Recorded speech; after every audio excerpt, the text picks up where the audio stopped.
সরস্বতী চলল হাঁসে, লক্ষ্মী চলল পেঁচায়।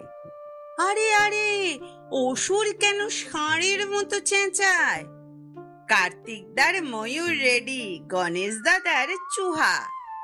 আরে অসুর কাঁদছে কেন, করছে কেন হুহা? দুর্গা দেবীর সিংহ হাসে, হাসে শিবের ষণ্ড। আরে অসুর রেগেই কি সব করবে লণ্ডভণ্ড? শিব বললেন, কি হয়েছে বল না রে তুই বেটা। দুর্গা বলেন, মুখে রা নেই, এক নম্বরে ঢেঁটা।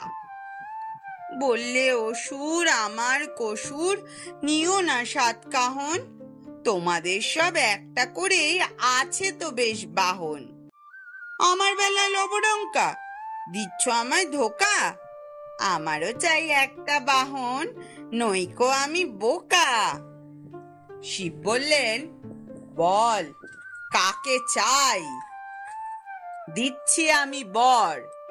বললে অসুর, আমার বাহন হোক ডাইনোসর।